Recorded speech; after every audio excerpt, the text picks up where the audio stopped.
Okay, welcome to round 2 in the 1 hour grind challenge, where I test my companions to see which of them are best to grind different kinds of maps. The last time we did Citrines, and the Divine Knight took a massive lead with 28 out of 30 possible points in the first round, while we took down the Citringes, and Bubonic Conjurer got second with 21 points, Elemental Sorcerer got 17 points, and Siegebreaker got last with 8 points. This time we're doing a completely different map. Citrines were somewhat high HP enemies that had a flat map where there were lots of stuff crowded together, and this time we are doing a low HP enemies in a complicated map. We are doing Sewer 2 Rats. Harbinger here is already testing the map for us, running around and having fun. Now, there are several reasons that I wanted to do the Sewer 2 maps as the second map I am testing for this series. Firstly, you need about 1.2 billion rat tails to do the Vial in Alchemy. Yes, you can print these, but there are also several other things you want from this map from active farming, so you might as well prioritize printing other stuff while we are already farming this map for the other things. Secondly, the map is a great source of 2 green stackable quest items, the Instablabs from 7 Finger Followers and the employment statistics from the Roll of Rage questline. Be careful though, the quest giver for the Roll of Rage, Toilet Pete, is at the map, and you must be careful not to accidentally finish his quest, and or else you can't continue to gather these quest items.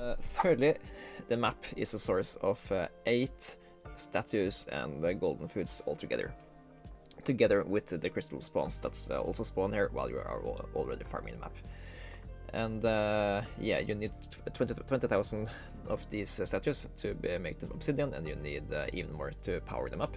And you also need 10,000 and later 100,000 golden foods for the beanstalk, so it's great to know which characters are best suited for that as well. And lastly, the map is a great source for the World 1 foods and potion items, and they are green stackable if you put a lot of effort into it, and it's nice to know which characters are most suited for that job. For this challenge, we are splitting up the points in 4 categories.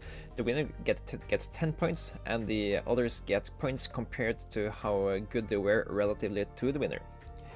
The categories are most rat tails gained, most quest items gained, most statues and golden foods gained, and most green stackable World 1 food and potions gained.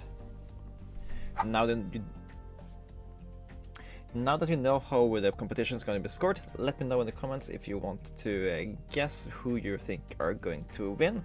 And while you're doing that, let's get on with the competition. Siegebreaker goes first. They did really poorly on the last map we checked, so we don't really expect them to perform good here either. They do have a respawn mechanic in Pirate Flag and the Plunderous Coins, so we know that they should be better than the Beastmaster, Blood Berserker and Voidwalker. Thus, we can use them as the benchmark for what you need to beat to be properly better than typical at something. Siegebreaker has amassed 4 million rat tails over the hour, 2,300 statues and golden foods, 75,000 quest items, and he amassed 17,000 foods and 38,000 potions.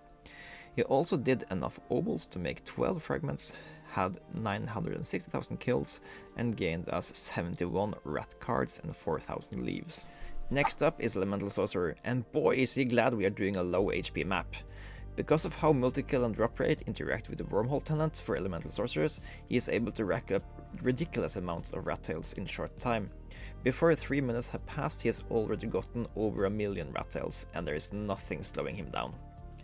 After 1 hour is over, Elemental Sorcerer has gotten 23.7 million rat tails, 365,000 quest items, 8,800 statues and golden foods, 230,000 World 1 foods and potions. In addition, they did 2.2 million kills, gained us 85 obol fragments, 307 rat cards, and 17,000 green leaves. Third out is last map's second place, Bubonic Conjurer. This map should suit them good. As long as there are many enemies in the entire map and they die in a single tick of gas, Bubonic should not have any problem getting good results here. They take a while to set up, but once they get going, they are an unstoppable respawn killing machine. Over the hour, Bubonic Conjurer gained 4.4 million rat tails. This is on par with what the Siegebreaker got, so nothing to brag about there. They did get slightly more quest items than Siegebreaker, with 113,000 quest items. However, most of these were clouds from the crystals, so not a map-specific drop. Worth noting that my Bubonic Conjurer had already done the employee statistics quest and didn't get the drops from there, so they should maybe have 20,000 more drops. Bubonic Conjurer, however, got 20,000 statues and golden food in 1 hour, which is double what the Elemental Sorcerer got. They also gained 250,000 foods and potions over the hour, but the kinds they got were very different from the one Elemental Sorcerer got.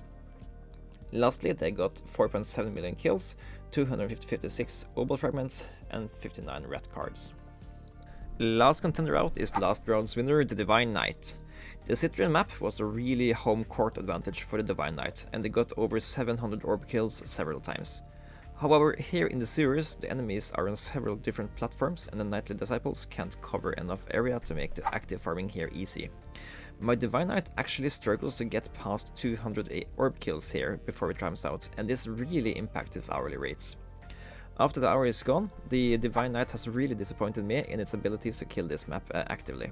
They come out of the map with only 1.6 million rat tails, less than half of what Siegebreaker got, 70,000 quest items, again less than Siegebreaker, but they got about 10,000 statues and golden food, and 140,000 World 1 foods and poisons, so it was not all that bleak. But overall, a really good showcase that the map layout really has something to say on Divine Knight's hauling capabilities. The full results from the tests are here. As we can see, the Elemental Sorcerer did really well at gathering rat tails, better than everybody else, so they are the clear winner of this category. Bubonic Conjurer actually takes away the victory in statues and golden food. I didn't think they should beat Divine Knights, but the map was really bad for Divine Knights, and apparently Bubonic Conjurer can do better than Divine Knight if the Divine Knight don't get off enough orb kills to be efficient here, and that's a little bit surprising to me, but maybe not to you guys. But yeah, they got a really nice spread of statues, and they got a really nice spread of food items, and yeah, overall a really good payout for the Bubonic Conjurer. They also did clearly the most kills, so if you are intending to kill World 1 maps for the Death Note, the Bubonic Conjurer is probably the best for that. Elemental Sorcerer did best at gathering quest items, which is nice to know. This means that you should probably hold off on doing the World 1 and later quest items quests on these characters, and rather do it on other guys, because you want this one to farm the quest items for you. Furthermore, there were some yeah, I'm just really surprised that Divine Knight at many of the things performed worse than the Siegebreaker, because overall people think that the Siegebreaker is really bad at active farming, and I think the Divine Knight is really good at divine farming, but the map layout has really a lot to say for the efficiency on the Divine Knight. All in all, the point scores are like this for this round. Rat Tails points go to Elemental Sorcerer, the others don't come nearly close enough to gain reasonable points here. Same thing goes for quest items. Bubonic Conjurer gets 3 points while the other gets 2, because that's the fractions of how close they were.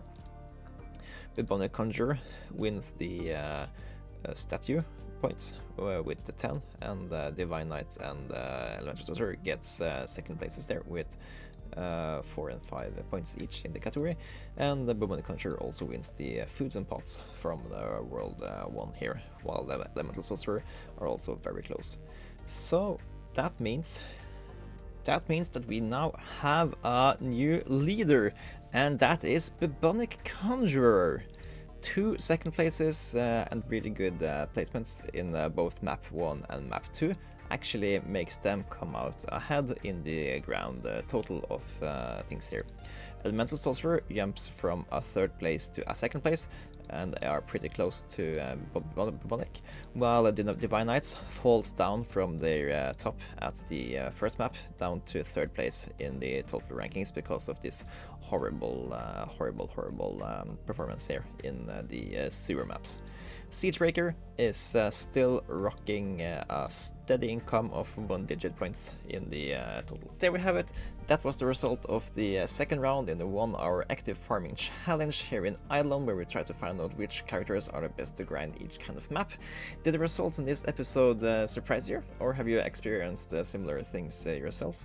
Let me know in the comments below if you have any opinions on that, and if you have opinions on which map type we should do next, please let me know that as well. Thank you guys so much for watching and following along this ride. I'm the Harbinger. Thank you for watching. I'm signing out.